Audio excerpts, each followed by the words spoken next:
কিন্তু একটা বড় প্রশ্ন যে ইসরায়েল আর লেবাননের এই যে গন্ডগোল কেন? কোথা থেকে এলো? লেবানন এখন আপনাদের আলোচনার একটি বড় অংশ হয়ে উঠেছে। ইসরায়েল আর ইসরায়েলের উত্তরে লেবানন। এখানে প্রায় ৬০ লক্ষ মানুষের বাস। এই দেশটি একসময় ফরাসি কলোনি ছিল। ভারতের স্বাধীনতার ৫ বছর আগে এটি স্বাধীন হয়। লেবাননে ৩টি গোষ্ঠী বাস করে। তারা আসলে মুসলিম এবং খ্রিস্টান।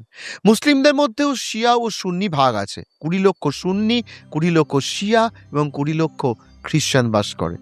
যেহেতু এখানে ফরাসি শাসন ছিল, তাই এখানে কিছুটা ফরাসি সংস্কৃতির ছোঁয়া পাওয়া যায়। ইসরায়েলের উত্তরে এই লেবাননের ৩টি গোষ্ঠী নিজেদের ক্ষমতায় রাখতে চায়। সেই কারণে এখানকার প্রধানমন্ত্রী হন সুন্নি, রাষ্ট্রপতি হন খ্রিস্টান এবং সংসদের স্পিকার হন শিয়া সম্প্রদায় থেকে। এই ৩ জনের মধ্যে যখন ক্ষমতা ভাগ হয়, তখন শিয়াদের নেতৃত্ব দেওয়া স্পিকারের মনে হয় তার ক্ষমতা কম। তাই শিয়াদের মধ্যে একটি জঙ্গি গোষ্ঠী তৈরি হয়, যার নাম হিজবুল্লাহ।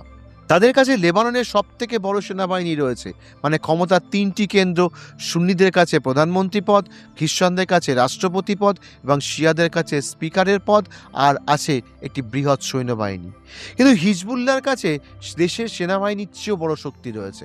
ইসরায়েলের চোখে হিজবুল্লাহ একটি শিয়া জঙ্গি গোষ্ঠী এবং ইরান তাদের সমর্থন করে, কারণ ইরানও একটি শিয়া গোষ্ঠীভুক্ত দেশ এবং ১ লক্ষ ফিলিস্তিনি শরণার্থী থাকে। এখন এই ফিলিস্তিনিরা প্রপার থাকে কোথায়? জর্ডান নদীর পশ্চিম দিকটি ওয়েস্ট ব্যাংক নামে পরিচিত, যাকে ফিলিস্তিনের অংশ বলে ধরা হয়। এর উপরের দিকে উত্তর ইসরায়েল।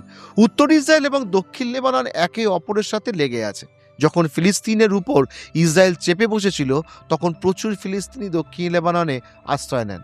সেখানে তারা পিএলও নামে একটি সংগঠন তৈরি করে। লিটানি নদীর দক্ষিণ অংশে কিছু ফিলিস্তিনি বসবাস শুরু করে। আজ তারাই হিজবুল্লাহ সবথেকে বড় শক্তি। হিজবুল্লাহ আসলে ফিলিস্তিনিদের সাহায্য নিয়ে ইসরায়েলের উপর হামলা করে। ইসরায়েল সবসময় তাদের লক্ষ্য করে এই অঞ্চলে বোমাবর্ষণ করতে থাকে।